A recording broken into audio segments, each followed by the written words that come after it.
starting off with the very first topic that is related to the consortium. The Caspian Sea pipeline एक consortium बना है that is connecting Tashkent in Kazakhstan. Basically that is connecting not Tashkent, sorry, that is connecting Kazakhstan to Russia.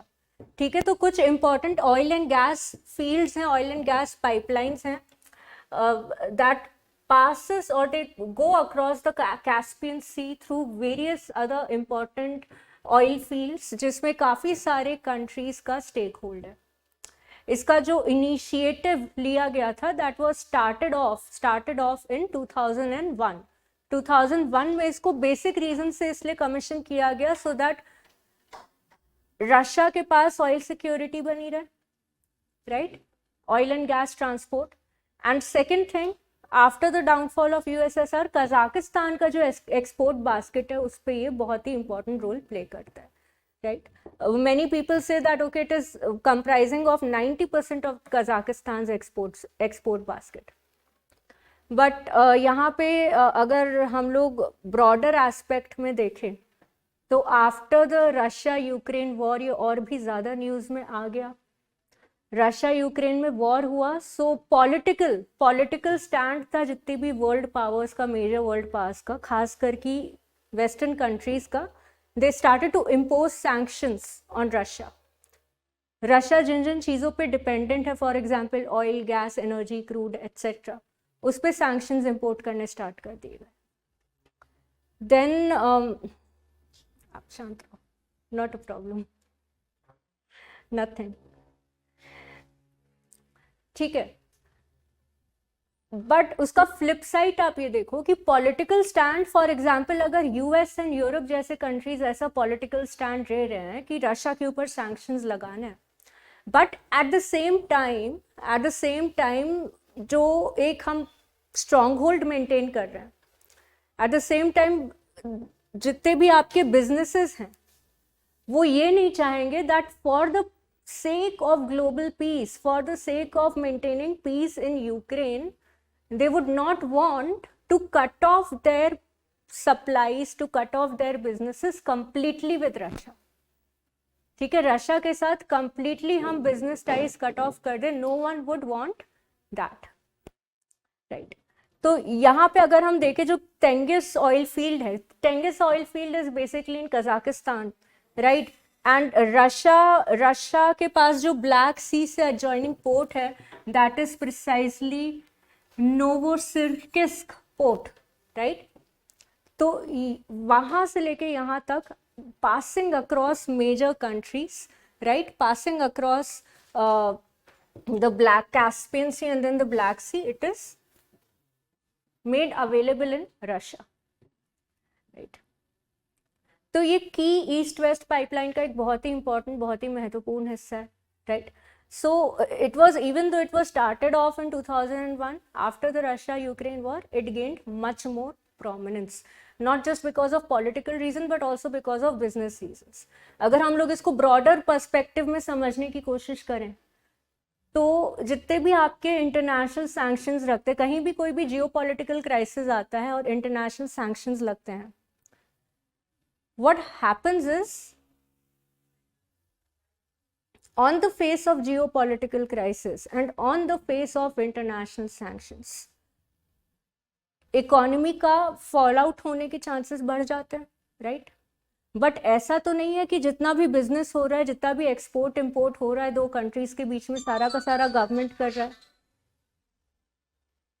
Right. It's not the case that every trade and commerce that is happening, it is happening between two governments. It is happening between businesses in the two countries. And कोई भी business ये नहीं चाहेगा कि political alignment के लिए हम लोग अपना लॉस कराएं. तो डिस्पाइट द सैंक्शंस, अगर हम लोग इसका ग्राफ देखें, जो अलग अलग ऑयल फील्ड्स हैं फ्रॉम कजाकिस्तान टू रशिया, जो अलग अलग ऑयल फील्ड्स हैं, अगर उनके ओनर्स को हम लोग देखें तो इसमें it also includes countries like USA, it also includes countries like the UK, it also includes countries like Russia, right. जब हम लोग कंसोर्टियम की बात करते तो कंसोर्टियम से आप लोग क्या समझते हो? कंसोर्टियम का मतलब group of business, consortium means काफ़ी सारे प्लेयर्स हैं, काफ़ी सारे इन्वेस्टर्स हैं, वो आपस में ग्रुप हो गए हैं, right, and then they are working together, they are working like जैसे कार्टेल होता है ओपेक, ओपेक एक प्रॉपर कार्टेल है, वो आपस में साथ में डिसाइड करेंगे कितना प्रोड्यूस करना है और उस प्रोड्यूस का कितना प्राइस रखना है world over. Likewise OPEC plus. Consortium different हो जाएगा, कंसोर्टियम के कुछ ग्राउंड रूल्स कॉमन होंगे, बट क्वांटिटी कितनी प्रोड्यूस करनी है, कितना प्राइस रखना है, that is the call of the business, right. So that is very very very interesting fact to take note of, right. तो ये जो कंसोर्टियम है इसका पॉलिटिकल मीनिंग क्या है, इसका बिजनेस मीनिंग क्या है, मेंस के पर्सपेक्टिव से, आईआर के पर्सपेक्टिव से समझना बहुत ज़रूरी है, राइट। 2018 में इसका जो एक्सपेंशन हुआ था अराउंड 5 to 10 बिलियन डॉलर्स का साइज है अब इस कंसोर्टियम का, and Chevron, Exxon Mobil, Shell जैसी कंपनीज इसके स्टेक होल्डर्स हैं। And not only it is important from the perspective of prelims but also important from the angle of mains, right. तो ये जो ग्लोबल ऑयल ट्रेड की अगर हम लोग बात कर रहे हैं उसका एक बहुत ही इम्पॉर्टेंट हिस्सा है, right. It comprises of daily Russia और कजाकिस्तान के बीच में जितना भी ग्लोबल वर्ल्ड ओवर जितना भी ऑयल, क्रूड ऑयल में ट्रेड होता है 2 से 3% अकेला इस कंसोर्टियम के थ्रू होगा। सो that is what it is all about, right. Prelims के पर्सपेक्टिव से ये ज़्यादा इंपॉर्टेंट है, और उसी के पर्सपेक्टिव से let us understand some map work, right. Map work में सबसे पहले आप लोग क्या देखोगे, ब्लैक सी का अगर मैप वर्क करना है आप लोगों को तो countries that are bordering the Black Sea, जो ब्लैक सी को बॉर्डर कर रही है कंट्रीज, यू शुड बी, यहाँ पे 2 इंपॉर्टेंट सीज की बात हो रही है, Black Sea and Caspian Sea, right. दोनों के इंपॉर्टेंट फीचर्स पता होने हैं।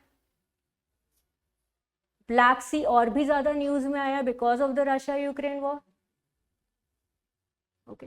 ब्लैक सी का जो ग्रेट ग्रेन डील हुआ था, great grain deal that was signed back in 2022, जब जियोपॉलिटिकल क्राइसिस एरप्ट हुआ था, एक alternative route of food supply was established between Ukraine and other European nations that were actually supporting Ukraine. ये सब आप लोगों ने पहले से पढ़ रखा है, मतलब अगर कोई पढ़ाते टाइम रेफरेंस दे, grain deal, Black Sea, North Stream pipeline, North Stream का जो गैस पाइपलाइन है, नो कोई प्रायर बैकग्राउंड ही नहीं है, चलो it's okay. And again don't think कि जज करने के लिए पूछ रहे हैं, सिर्फ एक एस्टिमेट ले रहे हैं that okay you should be like, ऐसा ना हो कि मैंने नॉर्थ स्ट्रीम बोल दिया, ब्लैक सी, ग्रेन डील बोल दिया and you guys are not aware of that, so we can discuss in detail. चलो ठीक है, ब्लैक सी की बॉर्डरिंग कंट्रीज पता होनी चाहिए, right.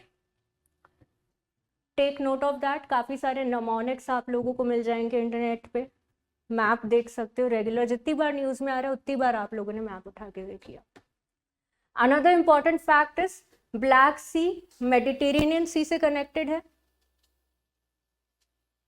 Black Sea is connected to the Mediterranean Sea via the Strait of Marmara.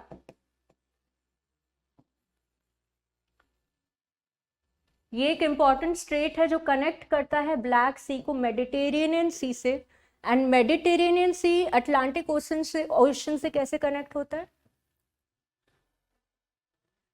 एक major ocean और एक सी के बीच में अगर कनेक्शन होता है via a strait, via channel और अ स्ट्रेट, जैसे इंग्लिश चैनल हो गया, North Sea and Atlantic Ocean, ठीक इसी तरह आपका Mediterranean Sea is further connected to the Atlantic Ocean via the Strait of Bosphorus. ये सारे नाम आप लोगों को पता होने चाहिए। Strait of Gibraltar, sorry not Bosphorus, Strait of Gibraltar का नाम पता है, सुना है, राइट, वेरी पॉपुलर। ठीक इसी तरह Mediterranean Sea and Black Sea is connected via the Sea of Marmara, Sea of Marmara, और यहाँ पे 2 आपके इंपॉर्टेंट स्ट्रेट्स आ जाता है, एक आपका आ जाता है Bosphorus straight, right? One is your Bosporus Strait, another one is your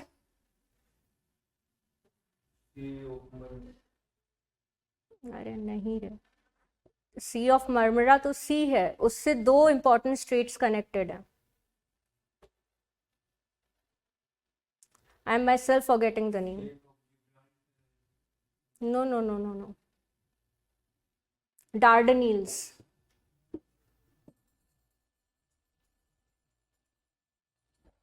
straight क्या होता है, इस्थमस क्या होता है, सी ओशन, डिफरेंस पता है? पता है, राइट? इस्थमस लैंड होता है जो दो सीज या दो बड़ी वाटर बॉडीज के बीच में आता है, राइट? इस्थमस में जब हम लोग कुछ कैनाल टाइप का बनाते हैं तो वो मैन मेड कैनाल होता है. For example Panama Canal, right? Strait of Malacca में जो ट्रैफिक है उसको डाइवर्ट करने के लिए हम लोग इस्थमस ऑफ क्रा पे भी कैनाल बना रहे हैं, ठीक है? तो यहाँ पे भी क्या है, या सी ऑफ मरमरा है, एक तरफ बॉस्पोरस स्ट्रेट है, डार्डनील स्ट्रेट है. Very very important map practice point of view से, राइट? और क्योंकि Black Sea, Caspian Sea time and again news में भी आते हैं because of the geopolitical crisis, you should be knowing about that. Okay, then आपका आ जाता है Sea of Azov. Okay, then आपका आ जाता है क्या, Sea of Azov. Sea of Azov again happens to be very important क्योंकि ये एक एक्सेसिबल पोर्ट है. This is primarily the reason why Russia जो है क्रीमिया के ऊपर अपना स्ट्रॉन्ग होल्ड इम्पोज करना चाह रहा था, for better accessibility to the Black Sea, right? यहाँ पे काफी सारे इंपॉर्टेंट फीचर्स ब्लैक सी के ये भी हैं that it is largely an anoxic sea. Anoxic sea का मतलब ये होता है कि ब्लैक सी में ऑक्सीजन का जो सप्लाई है वो काफी ज्यादा कम है, राइट? एंड ब्लैक सी के थ्रू कोई भी नेविगेशन होता है for the purpose of trade and commerce, Black Sea के थ्रू कोई भी नेविगेशन होता है that comes under the that is guarded और that is ruled. The navigation is guided by United Nations Convention on the laws of the sea. Okay, तो United Nation Convention of the laws of the sea ये कहता है कि innocent passage है. अब यहाँ पे अगर हम लोग एक्सक्लूसिव इकोनॉमिक जोन्स और टेरिटोरियल वाटर्स ड्रॉ करने की कोशिश करेंगे काफी हौच पौच हो जाएगा. तो even for the purpose of trade and commerce कोई कंट्री, कोई भी शिप गलती से भी किसी दूसरी कंट्री के टेरिटोरियल वाटर्स में आ जाती है तो उसको राइट ऑफ इनोसेंट पैसेज दिया जाएगा as long at it is not harming the security of the country, जब तक वो कंट्री की सिक्योरिटी को हार्म या चैलेंज नहीं कर रही है. ग्रेट.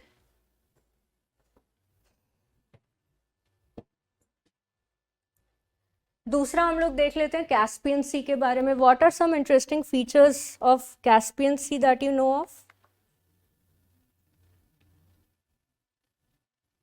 बॉर्डरिंग कंट्रीज कौन कौन सी हो गई ब्लैक सी की? सबसे पहले Russia, Georgia, Turkey, Bulgaria, Romania. Caspian Sea का एक इंपॉर्टेंट फीचर आप बता दो, जस्ट वन इंपॉर्टेंट फीचर.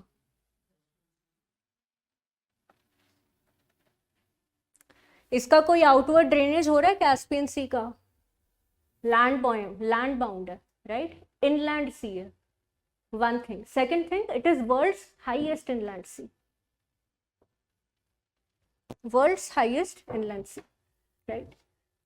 तो again that is important. Ural River, right? Ural River का यहाँ पे ड्रेनेज देखने को मिलता है. इंपॉर्टेंट रिवर सिस्टम्स की अगर हम लोग बात करें तो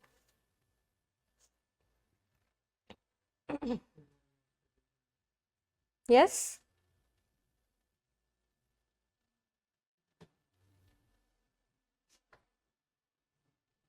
सबसे बड़ी इनलैंड बॉडी ऑफ वाटर है Caspian Sea, right? Bordering countries कौन कौन सी, ये तो मैप से ही आप देख के बता दोगे.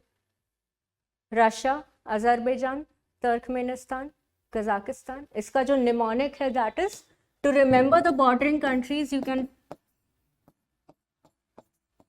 तारीख सबने पढ़ा हुआ इसके बारे में, शॉर्ट फॉर्म है शॉर्ट फॉर्म है to represent the countries that are bordering the Caspian Sea. आपको जल्दी अगर याद रखना है तो that is Turkmenistan, Azerbaijan, Russia, Iran and Kazakhstan.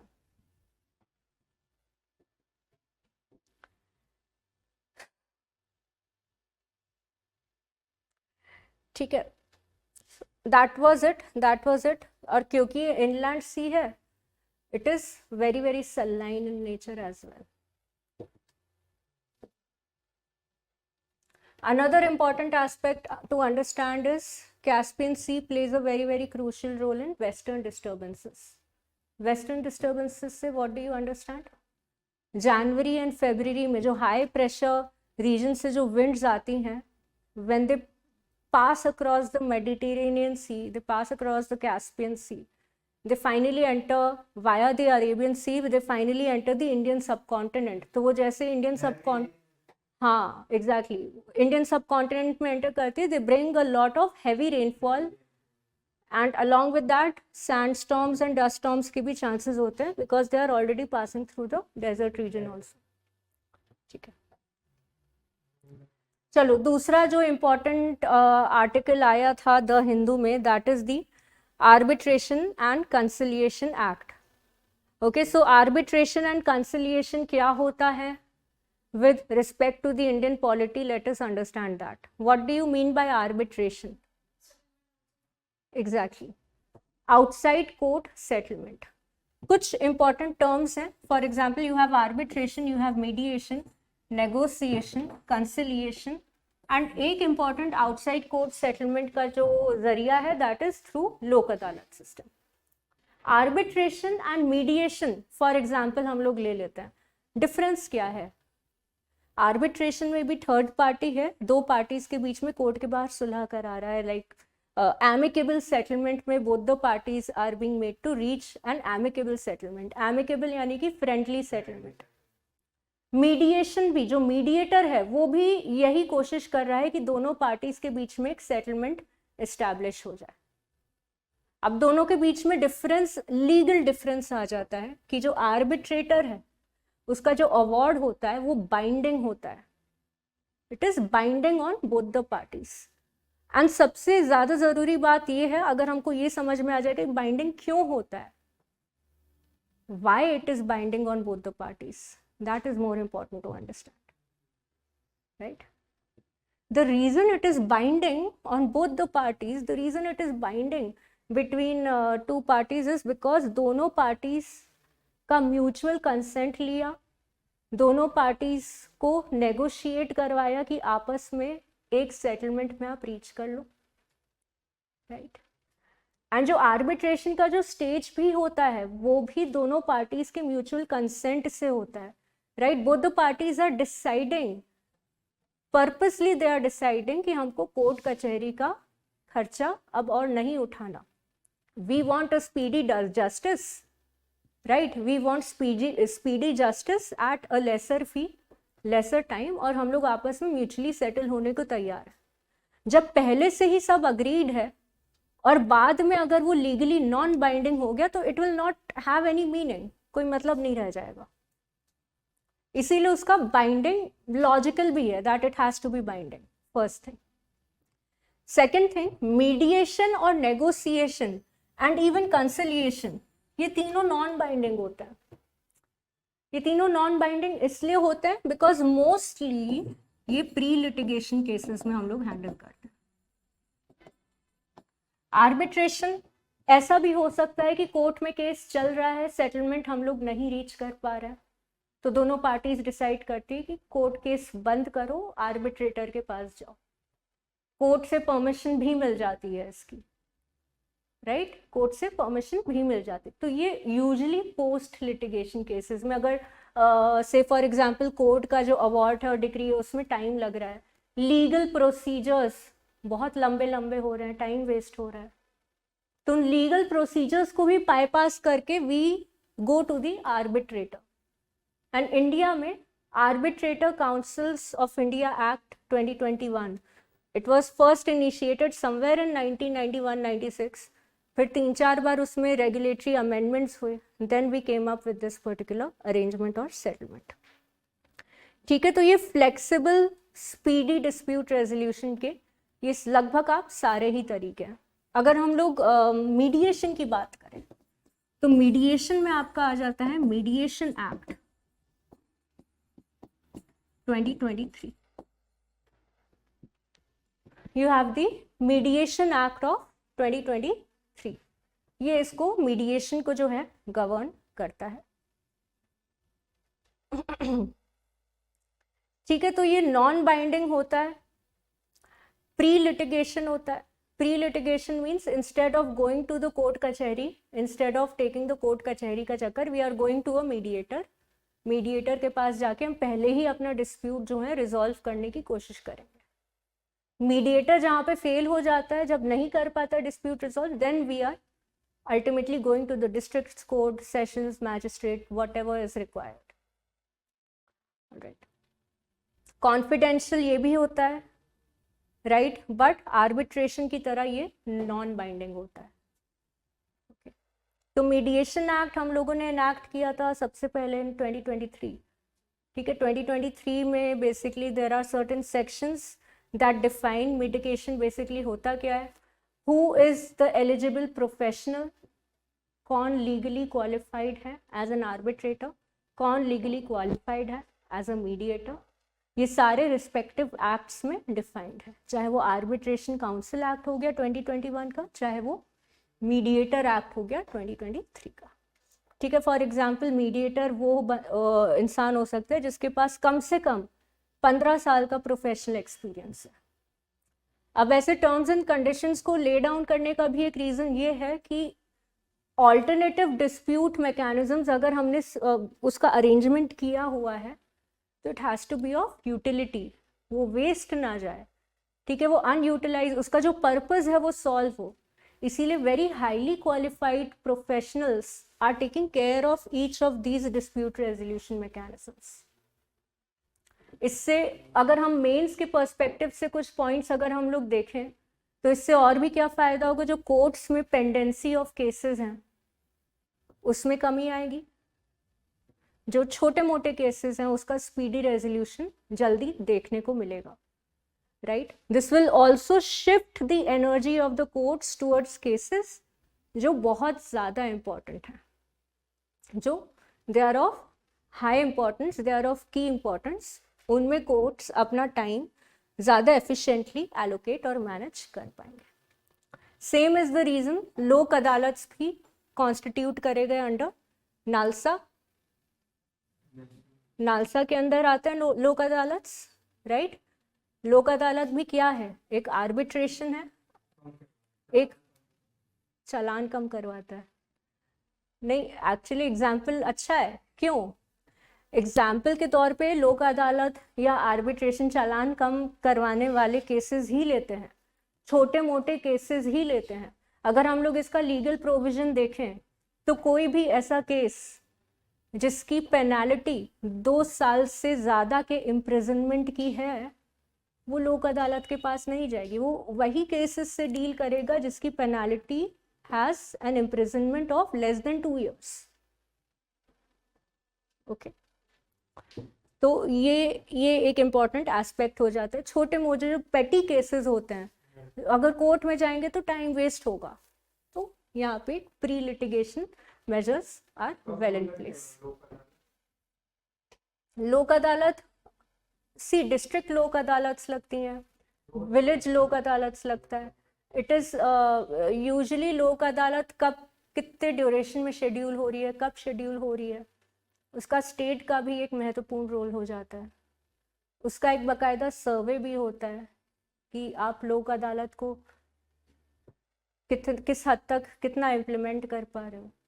एक नया कॉन्सेप्ट भी आया है इसको और इम्प्रूव करने के लिए कि मोबाइल लोक अदालत का भी एक कॉन्सेप्ट आया है, if you can recall. Challan example है, चालान पर्पस नहीं है लोक अदालत का, कंफ्यूज मत हो। चालान का इसलिए एग्जाम्पल देते हैं to represent the types of cases that Lok Adalat are handling. पेटी थेफ्ट, छोटे छोटे जो केसेस होते हैं, रोज़ाना के केसेस होते हैं, जिनका इम्प्रिजनमेंट हमारे जितने भी पीनल प्रोविजंस हैं, जो लीगल प्रोविजंस हैं, जिसका इम्प्रिजनमेंट 2 साल से ज़्यादा का नहीं है, वो केसेस लोक अदालत यूजुअली हैंडल करेंगे। इसको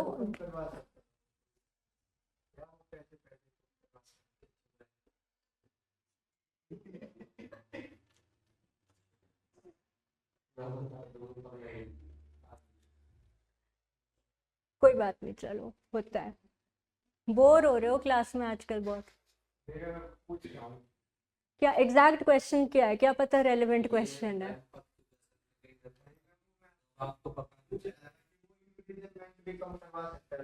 अच्छा, लोक अदालत इम्प्रिजनमेंट भी कम करवा सकता है कि नहीं? डिपेंड करता है, क्योंकि लोक अदालत इम्प्रिजनमेंट कैसे करवा देगा? ये तो एक आर्बिट्रेटर की तरह काम करे। आर्बिट्रेटर देखो, इम्प्रिजनमेंट जब आता है तो वो सेशंस कोर्ट का महत्व वहां पे ज्यादा हो जाता है। नहीं, कोई बात नहीं।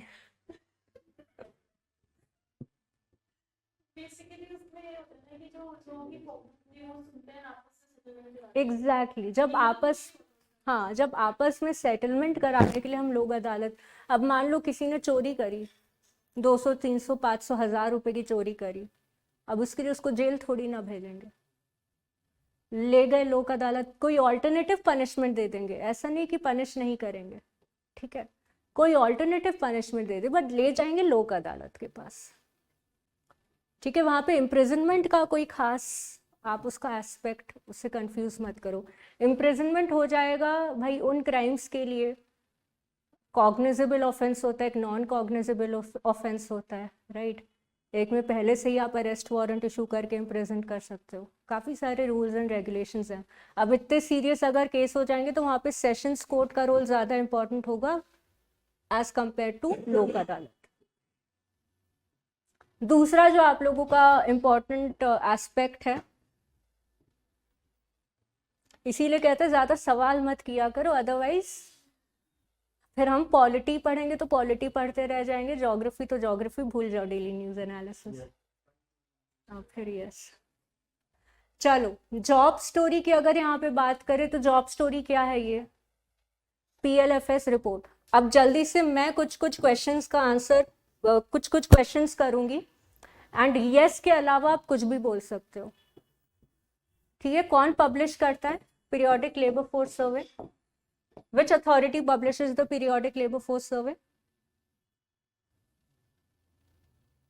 Anyone? नहीं पता? Ministry of Statistics and Program Implementation. Compiled by, start किसने किया था?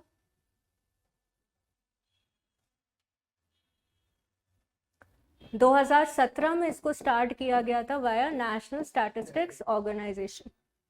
नेशनल स्टैटिस्टिकल ऑर्गेनाइजेशन ने 2017 में periodic labour force survey start किया था, राइट।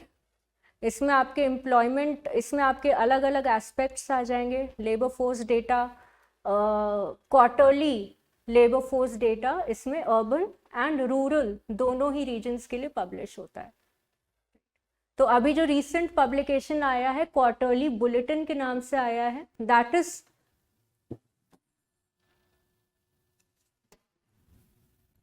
अरे दूसरी तीसरी बार हो रहा है, that is for the months of October to December. अक्टूबर से दिसंबर के मंथ्स के लिए एक क्वार्टरली बुलेटिन जो है वो पब्लिश हुआ है, एंड इसमें जो की वेरिएबल्स हैं, की एस्पेक्ट्स हैं जो हम लोग देखते हैं, let us have a look at that.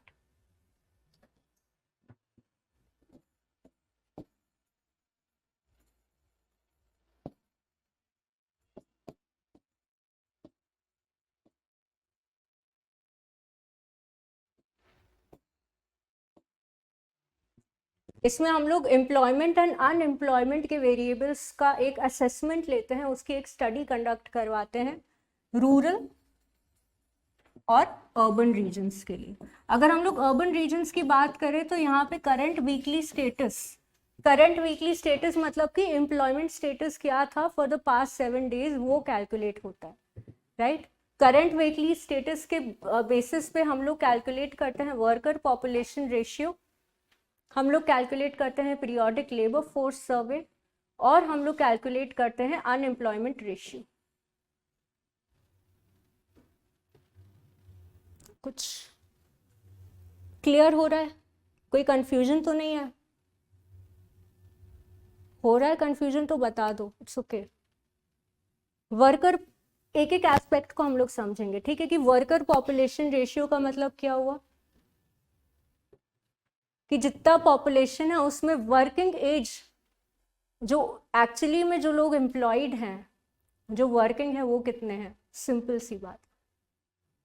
Periodic labour force सर्वे या फिर लेबर फोर्स पार्टिसिपेशन रेट का मतलब क्या हुआ। लेबर फोर्स पार्टिसिपेशन रेट ऐसे कैलकुलेट होता है कि जितने भी लोग टोटल पॉपुलेशन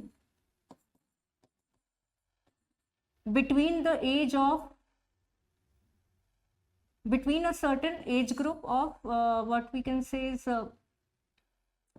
14 to 60, 14 to 54, 54 या 60 ऐसे कोई एज ग्रुप है, ठीक है। टोटल पॉपुलेशन जो इस एज ग्रुप को बिलोंग करती है, जो ऑफिशियली हमारा वर्किंग एज पॉपुलेशन होता है, वो एज अ डिनोमिनेटर आ जाएगा। इस पे हम लोग रेशियो कैलकुलेट किसका करेंगे, नंबर ऑफ पीपल जो एक्चुअली में एम्प्लॉयड हैं already, plus the number of people जो एक्चुअली में एम्प्लॉयमेंट सीक कर रहे हैं। Number of people who are employed, number of people who are seeking employment, दोनों का अगर हम समेशन ले लें एंड डिवाइड कर ले upon the total number of people जो वर्किंग एज कैटेगरी में है, वो डिफाइन करता है हमारा periodic labour force participation rate,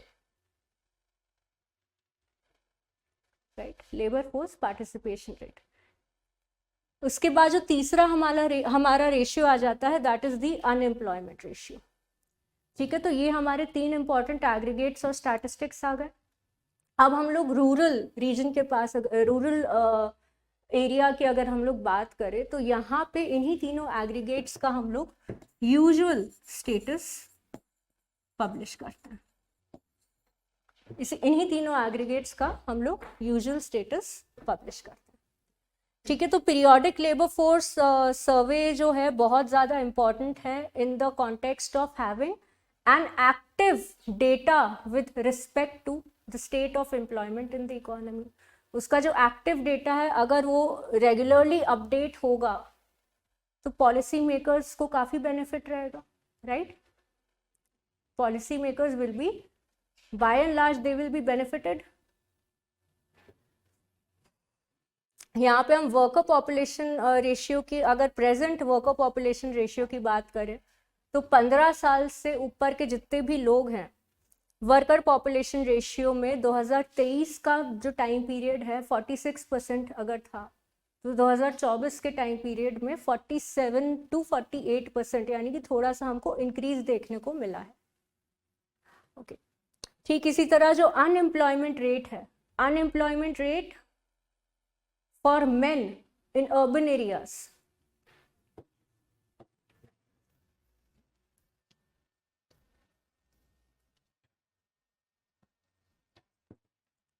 जो मेल वर्किंग एज पॉपुलेशन है उसका जो अनएम्प्लॉयमेंट रेट है पिछले साल सेम टाइम पीरियड में 5% था, 5.8% था।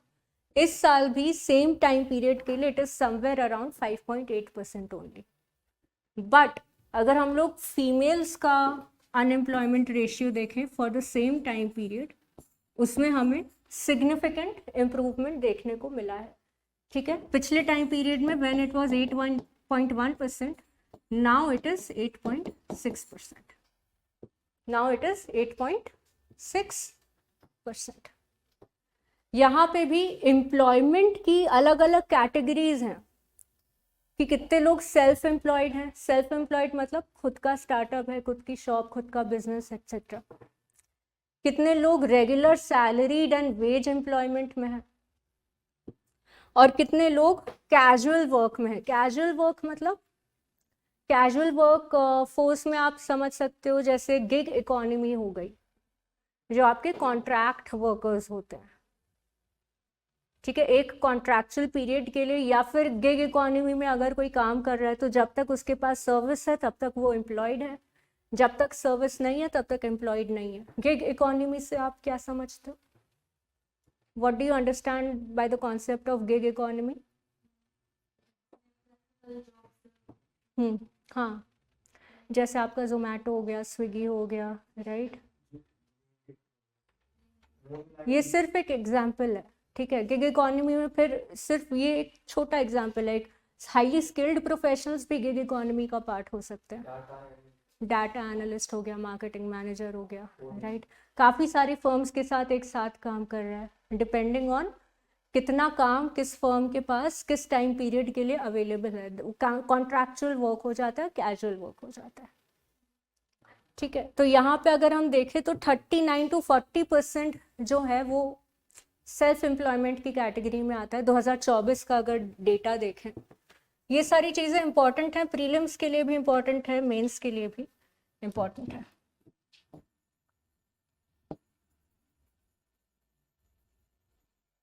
सेल्फ एम्प्लॉयमेंट का अगर हम लोग डेटा देखें तो 40% के आसपास हमारा सेल्फ एम्प्लॉयमेंट का डेटा आ जाता है, राइट। रेगुलर सैलरीड वर्क का अगर हम लोग देखें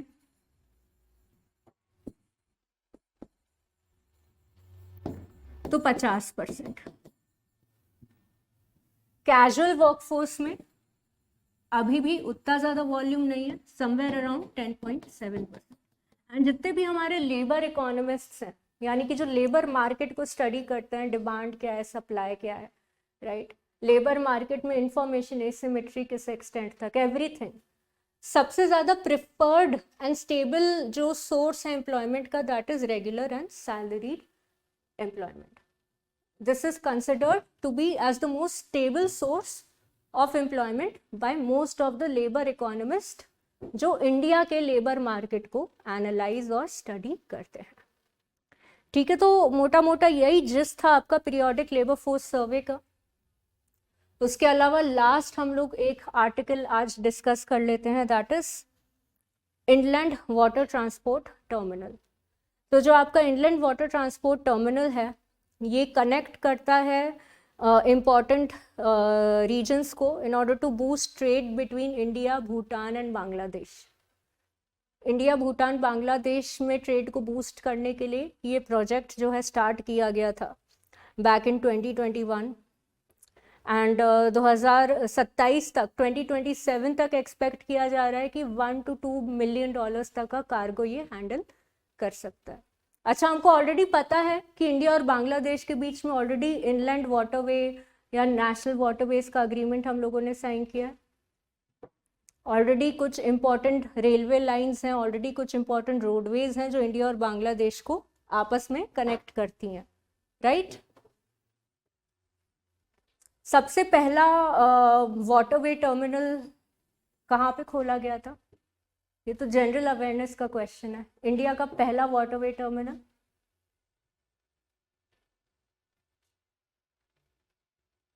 जोगी गोफा। जोगी गोफा, वेयर इज इट? इन असम। जोगी गोफा असम में पहला वाटरवे टर्मिनल। वाटरवे टर्मिनल से आप लोग क्या समझते हो? वाटरवे टर्मिनल एक ऐसा पॉइंट होता है, एक ऐसा हब पॉइंट होता है जहाँ पे multiple modes of transport connected है, ठीक है। कार्गो और शिपिंग एक ऐसा सोर्स ऑफ नेविगेशन है, एक ऐसा सोर्स ऑफ ट्रांसपोर्ट है जिसको बहुत ही ज़्यादा इकोनॉमिकल और बहुत ही ज़्यादा एफिशिएंट कंसिडर किया जाता है, ठीक है। It is considered as highly economical and efficient. जो आपका मल्टी मोडल ट्रांसपोर्ट वाटरवे हो गया, हाईली एफिशिएंट, हाईली इकोनॉमिकल। तो ये जो वाटरवे ट्रांसपोर्ट है ये आपसे रोडवे से भी कनेक्ट करेगा कि एक पॉइंट से दूसरे पॉइंट तक आपने इनलैंड नेविगेशन कर लिया एंड बियॉन्ड दैट पॉइंट अगर वाटरवे अवेलेबल नहीं है तो via road, via rail even via aviation, वो भी एक पॉसिबिलिटी है। तो ये मल्टी मोडल ट्रांसपोर्ट के एस्पेक्ट से बहुत इंपॉर्टेंट है। Even in the city of Varanasi also एक multi modal terminal, waterway terminal हम लोगों ने इस्टेब्लिश किया है, राइट। गो थ्रू इट, एक बार पढ़ना उसके बारे में, बहुत इंटरेस्टिंग है, ठीक। उसके अलावा बेसिक इसकी जो हैंडलिंग अथॉरिटी या गवर्निंग अथॉरिटी है, जितने भी नेशनल वाटरवेज हो गए, वाटरवे टर्मिनल्स हो गए, कोऑर्डिनेटिंग अथॉरिटी आपकी inland waterways authority of India. Okay, that's it. That was it for today's analysis.